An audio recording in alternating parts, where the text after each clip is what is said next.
All right, ladies and gentlemen, welcome back to another version of Two Men in Black and White, an honest conversation. Well, ladies and gentlemen, it appears that Donald Trump has only made the quality of life better for two kinds of people. One, a prolific sex trafficker, Ghislaine Maxwell. She got her status moved up. She's in a nice, cushy prison camp over at Club Fed. And of course, the January 6th rioters who were convicted of beating, murdering, just mollywopping Capitol Hill police and DC police officers and anybody else who showed up in a uniform. So those are the two kinds of people whose lives have improved since Donald Trump has been in office. For the rest of us, well, too bad. Too goddamn bad. This is what he's going to be great with the economy. Really? Would you wake the freak up? This guy has 6 personal bankruptcies for him, just for himself. What makes you think he's good at business? What makes you think he's good at economic matters? Absolutely nothing. And he damn sure has no diplomatic experience. But he calls himself a deal maker. Up in Alaska, no deals got done. Deal or no deal is the name of the show. No deal is what we're hearing more often than not. Brock Ganeles joins us now live from high atop the Hudson River Valley. Brock, what an international, global, celestial embarrassment Donald Trump is on the world stage. The guy doesn't have a clue. He's walking, like he's 3 sheets to the wind and just had a 6-pack and 6 shots of tequila. Guy can't walk a straight line off an airplane. It's like, dude, what is your deal? And it's absolutely horrific what went down in Alaska on American soil. Well, the optics were terrible, right? He was weebling and wobbling, could barely stand up. Then we had the servicemen on their hands and knees rolling out a red carpet, right? Then we had Putin in the presidential limo, right? Then we had Putin. Then we had Putin coming out first to address the press, so he kind of basically got to shape the entire discussion. And in the end, it appears as though Trump now has walked away from his desire or his push or his demand for a ceasefire. So that's gone away. So there won't be sanctions. There was a threat of sanctions.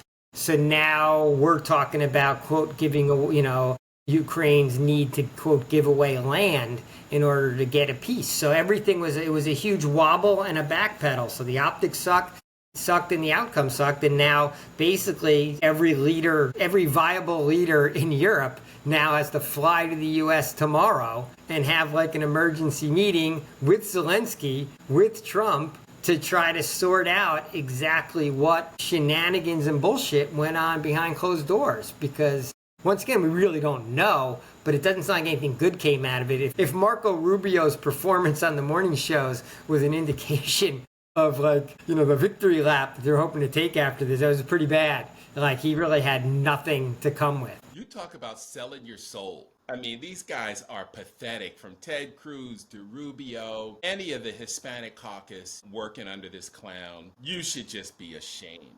And remember, we always talk about the incompetency of this clown car cabinet, the CCC, as they are also known, codename idiot. These idiots actually left behind papers pertaining to the Alaska summit in some hotel. Yeah, in the printer. Left in the printer, right? What kind of idiot are these guys? It literally outlines the sequence of the Russian Federation bilateral program with President Trump. H.E. Vladimir Putin, president of the Russian Federation, Joint Base Elmendorf, Richardson, Friday, August. I mean, dude, these guys couldn't punch their way out of a wet paper bag. Okay, on the national stage, we're an absolute embarrassment, and it's America in decline, right? And Europe is just trying. Canada and Mexico are going to have their own meeting, right? Canada's just going to fly around the U.S. and go down to Mexico and try to figure out how they're going to deal with the Trump era. Europe coming on tomorrow. Yep. Try to do damage control. Try to keep NATO together when having to deal with a psychopathic madman moron, right? And they're just trying to keep, Article 5 together, right, and Ukraine as a democratic country, basically, in the end. Yeah, so it's horrendous on the global, on the global stage. And of course, while that was going on behind the scenes, National Guardsmen were getting called up left and right. What is going on? To go to D.C. To go to D.C. And the funny thing is, even the pundits are noticing they're not in the high crime areas. Remember, I mentioned there's a couple of pockets in Northeast, there's one in Southeast DC. That's not where they are. They're floating around Georgetown. Hey, how you guys doing? Can we help you with your trash can here? What? That's what our tax dollars are being spent for? And that surprised me. Remember, I thought that they wouldn't go up in like Georgetown and the wealthy areas because those people would complain, white areas, and those people would complain. Yep. And those are the people whose complaints get an ear, right? Or listened to. So I was a little surprised that they're up in Georgetown, but it really goes back to your point, is like they don't really want confrontation or conflict, right? I mean, the hoagie remains the most aggressive pushback, but I am impressed. The people of D.C. are protesting aggressively. Big time. Big time. Marched all the way to the White House. They're doing the full fuck Donald Trump chants. Like, they are not pulling any punches, and they are out talking to the National Guardsmen, just talking them down, asking them, what are you doing here? And Mark, I gotta say, on a conversation in black and white, this has to be an extremely difficult time to be a person of color in the Guard or in the police force, because they are getting confronted directly by other people of color with a very much what are you doing out here? Right. And Brock, you already get that from the black community to police officers. Many times, the black community will confront black law enforcement and say, why are you even working with the man? Why are you even helping this system that is so unfairly balanced against us that they don't need you? They don't need you to come out here and do this dirty work for them. And now it's even worse because these orders are illegal, they're impractical, they don't make sense. All he's doing, like you mentioned the other day, is just trying to see what will fly. How much can I get away with? Well, here's what's next. Go nuts. He's getting away with calling in more National Guards, of course, only from red states, because blue state governors won't allow it, right? Wes Moore shot that down in a heartbeat in a very aggressive way. But DeWine in Ohio and whoever, what's his name, is a guy Justice, I forget who the governor of West Virginia is, are sending in troops. And now they're going to have those National Guardsmen are going to be armed, which at first they apparently weren't, which was, I don't know, were they just walking around? I didn't even notice they weren't armed. But of course Trump lied, and now they will be, which just means higher likelihood for there to be a fatal incident. Yep.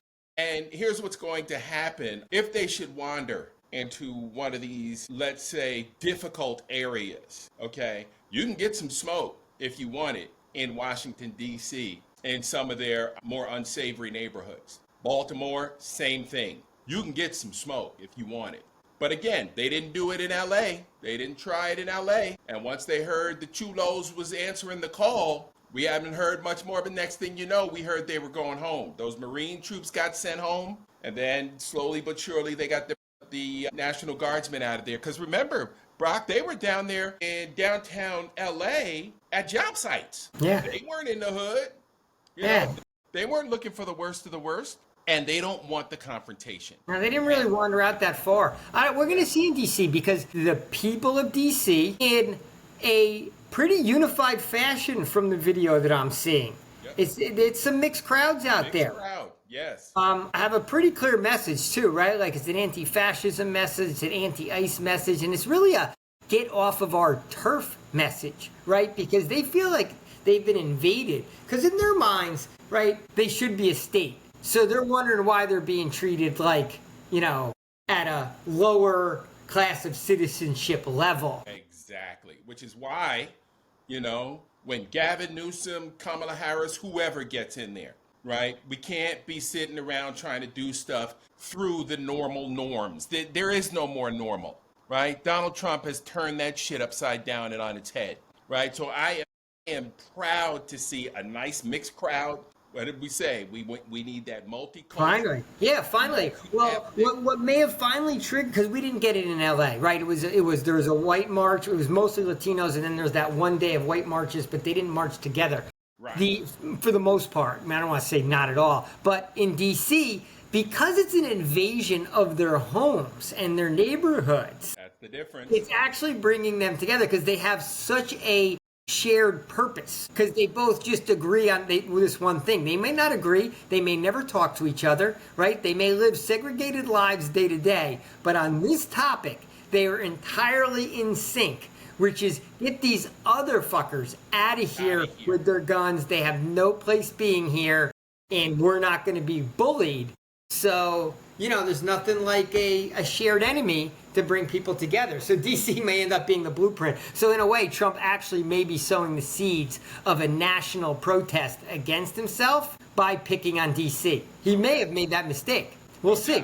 I hope so. And remember now, DC has already been through hell with January 6th. They locked down everything around Metro DC, right? And again, it doesn't take much in DC to gum up the works. You shut down a couple of the main thoroughfares around there, and next thing you know, everything's at a standstill. Remember how quiet DC was for days after January 6th? January 7th, 8th, and 9th had to be a pain in the... It's such a problem. It's such bad optics for Trump and such bad messaging, right? They didn't call in the National Guard on Jan 6 when the Capitol, but now the National Guard's being called because a guy threw a hoagie. Right? They literally have nothing to go on. It's a fake crisis. They're like, carting away homeless people and sending them somewhere as if that's how you solve homelessness, right? We're going to go as if the people are disappearing. The problem's not disappearing. It's everywhere. So instead of actually addressing that problem, we're going to the military is going to fight homelessness by just carting people away and dropping them off in an empty field in the suburbs. Not one that's on Trump's route for when he's driving to play golf, so he doesn't see it. The whole national policy now is to make sure Trump doesn't see it because it could upset his day. Right. And Brock, see, here's again, the war of the message, right? DC always gets a horrible rap because of its history with violent crime, right? And now that has all changed, right? The violent crime is way down. Way down. The violent crime is isolated to a few areas around the city, around the metro area. And no one's been talking about it, right? So now, again, the same message is played on through Trump and his minions, and it's allowing, people around the country to say, oh, DC must still be bad. Right? Because if you're watching Fox News, that's what you think. Yeah, right? but because they're going to couch it. Yeah, they're always going to hype the one incident. But Mark, it's just if you think about it, right? Unemployment hit historic lows under Biden. Under Biden, yep. And which meant African American unemployment, Latino unemployment, women's unemployment, although they commit less crimes, right? But the fact was the economy was doing great. More people were working. When more people are working, there's less crime. Because when you work a full day, you're making a paycheck, right? You're making a paycheck legally, so you don't have to get involved in something illegal to put food on your table. And I do not begrudge people doing whatever it takes to put food on their table, right? Not also, right? People work a full day, get a paycheck, you're tired. Feel good about yourself. Yeah, you feel good about yourself. You're tired. You're not gonna go home and then rob a liquor store at night, right? Right. You work your day. You want to watch a ball game and have a beer, hang out with friends, go on a date, live life. So the historic unemployment, because we're seeing this decline in just about every major city. Murders are down, crime's down in New York, same thing, right? But it's inevitably going to increase if unemployment increases because whatever. It's just like we always say that idleness is the enemy, right? If you got too much time in your hands and you're not making any money, we're all going to start making worse decisions. So, exactly. Remember who's most affected by these job cuts, right? Black women. Black women first. Yeah. 300. I saw the number today. 300,000 black women have lost their job this year, and they're among the most educated people in America. Period. And they're getting fucked more than anyone. But which I know you spent some time with a bunch of your black friends yesterday, which would make me think that black women are going to get ready to start protesting because they are being directly targeted by Project 2025. This is not a fluke that black women have gotten really decimated. All those government jobs, All those government jobs, those are high paying. And the rollback of DEI, because DEI is a double whammy. Because DEI helped women and helped people of color. So if you're a woman of color, you're getting hit both ways. Right. Well, by and large, the people I talked to this weekend were paying absolute attention to what's going on and fearful that we could be next, right? Because who else is on the totem pole, right? They're grabbing everybody black and brown. They tried Haitians, they tried Latinos, right? They're down in Miami grabbing their own constituents, people who even voted Republican, and who's next on the totem pole? And the question was, well, how do you come after us? Right? And again, we got to talking about DC, because we were surprised. A couple of folks said, I'm surprised to see that many black people out there protesting. I said, no, but think about it. This is DC, and think about the things that he's done in DC. Talked badly about the Black Smithsonian, talked about how he's going to take over the city, right? Just patently smacked a black woman in the face as mayor of DC, removed Black Lives Matter Plaza, right? Anything black, he's trying to scrub in what used to be one of the blackest cities in America. Yeah, but I think the difference is, Mark, they're not just protesting in DC, right? No. They're confronting aggression. Right? So it's different than those like 50-51 protests where you're out in the streets like what I did and we walked down Fifth Avenue in New York City and you were making a point to protest. But that's different than, in essence, a internal invasion of your home. Yes. I just think it's a different thing. They're not just protesting. They're getting in the face of, in essence, their enemy, which is the combination of ICE and National Guardsmen and even law enforcement, because they're all out there together, and FBI and ATF, right? All these different agencies that all have representatives out there. So I just think that's, it's come to their neighborhood, and they're just stepping up to meet the moment. Right. And, folks down here are saying, well, you know what? It's the question we all been asking. How can you do this? We got to appeal to their higher consciousness. How can you come out here and terrorize your neighbors and friends as an authoritarian dictator type fool sends you out here, to scare the living hell out of us? We want to know. What's it going to take to free DC? What's it going to take to get you out of here? Why are you here? Why are you in Northwest DC? I mean,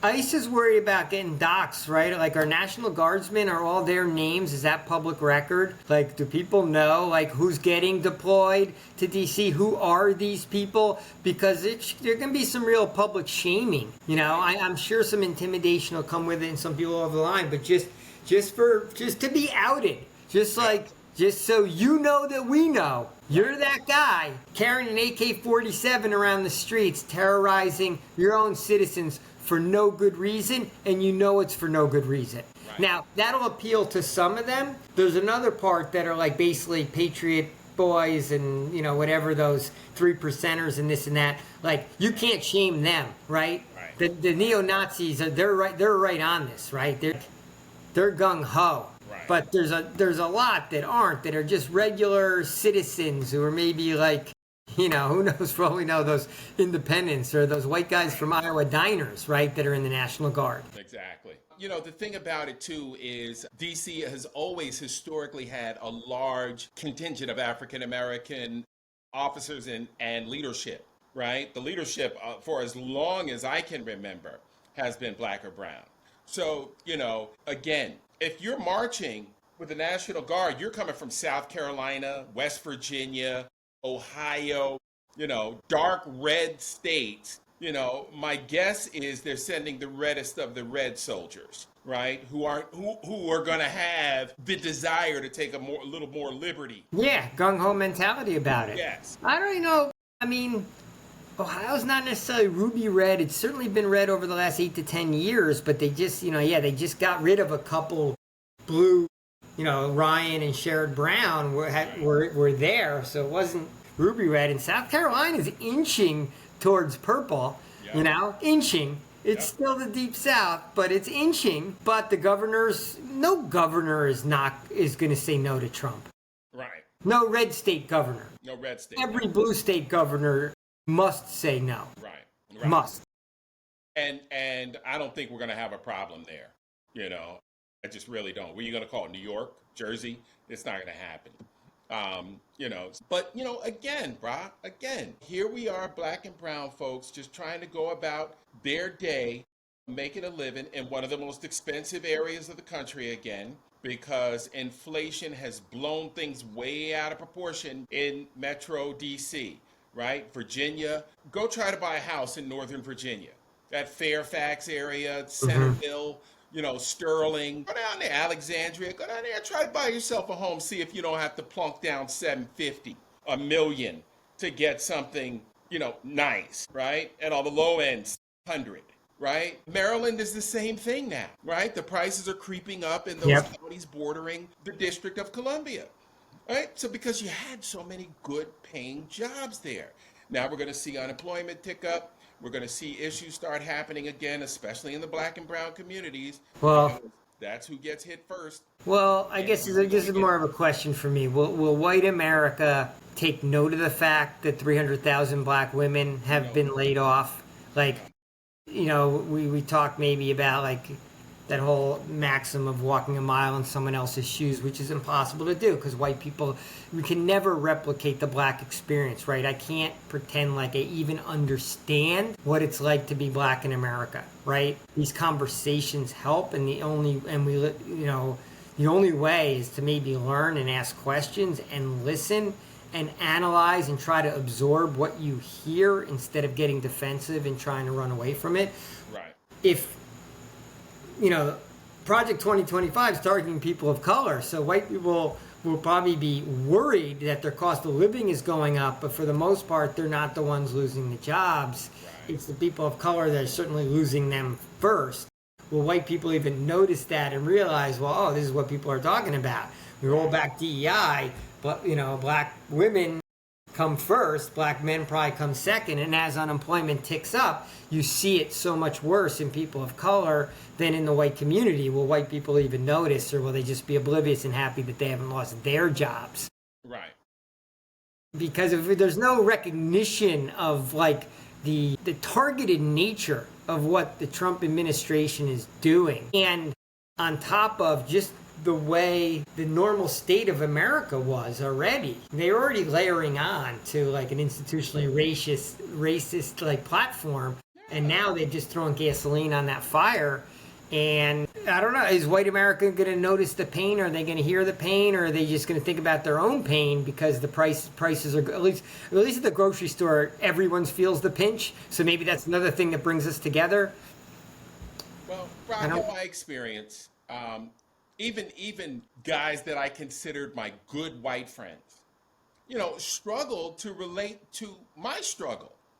Even I think I told you the story of wall bombs up in off of Route 6 there in Mohegan Lake going Yeah, through. when you Yeah, couldn't get the job and a friend walked yeah. in and got it. Yeah, Donnie walked right in. They hired him right after they had no jobs. After a guy who worked there said, "Do you have any friends? Send them up here. I got two positions." And he said, And he said that to a white guy. He just assumed that white guy had no black friends. He's probably "Exactly, like, wait a second. I said two friends, exactly. not this guy. Yep, yep." And that's why when I came in, he said, "No, no, we don't have no jobs."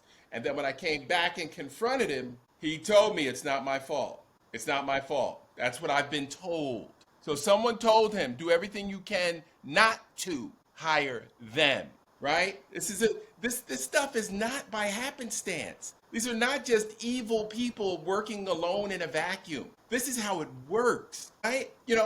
Again, I didn't have a prom date senior year. My prom date didn't go to our high school. My prom date went to the neighboring high school that had a higher African American population, right? I had to go across town to get a date, right? I mean, I grew up in the Lakeland school system.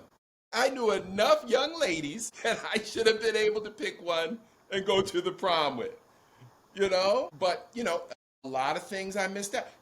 I never had a girlfriend in high school, right? Like those little things, man, that make up the man, that make up the experience, right? People take them for granted. And it was something I missed out on, And when I look back on it, I don't complain about the way I grew up, but I remember what it felt like. I remember when a teacher said to me, "Oh, you're not just a class clown. You do have a brain in there." After I won the eighth grade spelling bee, winning word was coagulate. And so, when I look back on these experiences, look, I loved a lot of the people, almost all of my teachers in my experience at Lakeland, in the Lakeland School District. I don't think I had a real issue with any of them. I'm trying to think. Except for Morton David, the dean who came up from the Bronx. I think he was the only one. He was always trying to nail me for something. He could never get anything to stick. I was Teflon. But the disparity. We had 12 black kids in our senior class. Yeah, it's just really low. So it's like 5%, right? If Yeah, that. yeah. So, but then, as you go, and grow up and you start to see, like I had a lady here in Atlanta call me the N word on Christmas Eve over a parking spot. And, you just wonder why people, are able to hate like that. Again, we didn't learn it in our house. We didn't teach it. We didn't discuss, white people in disparaging terms. My parents taught us everybody, it doesn't matter. Jerks come in all shapes, sizes, and colors. But even if it's not hate, right? It's that expectation of advantage, right? Right. It's that belief that parking spot should have been theirs. It was like a who the fuck are you? Second class citizen. That is for the first class citizens, and therefore that deserves to be mine. Fuck you, right? Like, yeah, then maybe some hate and spite comes through along with it, but it really is that expectation of advantage that person just carried through. Right. Carried through into their lives, right? And yeah, and then when you have a whole society of that, when the country's 70% and 60% white, and that's the pervading theme of the society, right? It's gonna come up in every which way, from the smallest of situations to the biggest of ones. But I really feel like we have to really watch this. We'll start with black women, because black women have done exactly what society told them to do for generations. Get educated, right? And just as a group, no group in America, I haven't seen the rankings on this, but has increased their education more over the last 50 years than black women. Certainly white men haven't. White men, I think, have been in decline, right? Black women have had up and to the right. And yet they're already, in 8 months of Donald Trump, seeing the biggest decline in their employment, which then means in their economic situation, which means that we're just increasing the economic disparity again, and they're getting sort of punished for being like bottom of the social food chain. And they're getting fucked over. And it's really obvious. The stats are so obvious. Because it's such a short time frame. And so many people will look at that and say, well, they got to work harder. They got to try harder. They got to do better at work. Maybe they were poorly performing. Really? 300,000? Oh, that's like saying Doji, right? Doji. We know. Doji didn't even, they weren't even looking. They were firing people who were probationary, even though the definition of probationary was they got a promotion, but it's called probationary until you're in that promotion for a year or two, right? Like, there was literally no analysis, and there's no fucking way 300,000 black women weren't doing well at their jobs after getting great educations. It just doesn't. Well, Brock, how many interviews did we see where people said, I had an outstanding performance review and I got axed? Right? We saw dozens of those on social media, and on even the mainstream media put those on television, which shocked us. And again, when you look at the mainstream media and you look at the way they've kowtowed to Donald Trump, and they were already skewed against black and brown people to begin with, right? You rarely saw positive caricatures of black men, brown men, Latino men, Asian men, women, except when they're poking fun at their own cultures, right? Because we like that. We like black buffoonery. We like black comedy. We like Asian buffoonery. What was the show? There was a hit comedy show on Netflix, where they made fun of the Chinese experience or the Asian experience here in the US. And, they like that. The media likes that. Right? The Latino, George Lopez, right? George Lopez can get a show all day long, right? As long as he's just poking fun, at the Latin American Yeah. experience, right? And so, when but we don't see in mainstream media is an opportunity for us to talk about the issues that impact us as human beings so that people can see us as human beings. I played college football with a guy who had never interacted with black folks until he came to college. He was 18 years old when he saw a black person in the flesh. He was from some small town in New Mexico, and I was shocked. And he didn't tell me that story until years after we played together. And so his only impression of black people had come from the media and television and what he But you saw. know what? Thank God that guy went to college, right? Because he went to college and he interacted with black people, and it probably changed his life and his perspective. Think of all the other people from his town who never left the town, Right. never had that interaction, and you're still like, you might as well come down from a spaceship from Mars, right? Right. Still believe in what they saw. Yeah, absolutely no understanding at all. Yep. That guy runs an amazing nonprofit in the city of Dallas now. So he's around black and brown people all the Yeah. time, right? His Well, life has dramatically changed. Look, that's why we get back to DC. DC is clearly like a racism motivated action by Trump, right? It's a black mayor. It's a predominantly black city. He, of course, then equates that directly with crime and carnage and what's wrong with America and his fucking psychopathic, narcissistic fucking mind. And he feels like that city needs to be, quote, controlled and cleansed, right? In like Hitlerist terms. And that's why this is a flashpoint. That's why I think your group of friends who you hung out with yesterday, who maybe haven't been ready to protest, are I'm predicting, hoping maybe, they're going to get increasingly riled up about what goes on in D.C. as these red states send their white troops into police like this black city. And the good news is there are a bunch of white people that are out there with the black people confronting this. But I think we got a potential flashpoint on our hands, and maybe this is what will get a large crowd of protesters to D.C. Because now you got a reason to go. Like, you absolutely have a reason to go, and you have the leadership emerging from the streets. I don't know a single name of a person yet. I don't even know the name of the hoagie throwing guy, but I don't know the names of them, but I know they're out there in force, and I'm seeing a ton of videos and commentary from people, and they're aggressive and they're pissed. They're as pissed as those white people were out at those town halls out in central Oklahoma, when they heard they were going to lose their health care and other shit was being taken from them. Right. And we're pissed. Those of us, there was a bunch of Howard folks there at the party last night, and we talked about, we even brought up the 1988 administration building takeover when Lee Atwater was trying to be put on the board of trustees. And, I told you from the beginning, DC wasn't going for it. Right? I told You did. that from You the told beginning. me. You told me something was going to happen. Do you know? The Howard students aren't. No, the students aren't on campus yet. So it's going to get interesting when the students come to campus, because you're going to have a whole influx of young people into DC at Howard, Georgetown. Catholic. American University. Yeah, you have God, you're going to have like 100,000 kids. Yes. 18 to 22-year-olds Yeah. descend on DC Right. in basically 2 weeks. Yes. And remember who That's the good. parents are at some of these schools. Yeah, these are all. Yeah, these are.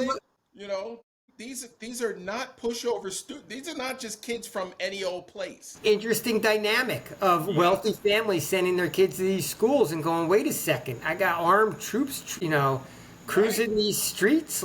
That's making it less safe for my kids. I want them. They're there to get an education, and they're being intimidated. That's an interesting dynamic of this DC, siege that we're going to see in a couple of weeks. Yes, Be a sir. lot of white kids, a lot of white families. Yes, sir. All right, time got away from us. You got to All right. before we go? My question is, Gloria Gaynor, have we heard anything from the Gloria Gaynor camp? I have not. scouring the internet trying to see what's happening with that, and I haven't seen anything. So let's keep an eye out. Okay, we're pleading. We are pleading and asking for Gloria Gaynor to maintain her legacy and to boycott Donald Trump's fiasco of an award show. She doesn't need to be there with Stallone and Kiss. She does not need to be there with those two jokers. Okay. No, that's all we got for tonight. All right, bro. All right, good stuff. Always a pleasure, Mark. Talk to you tomorrow. Peace.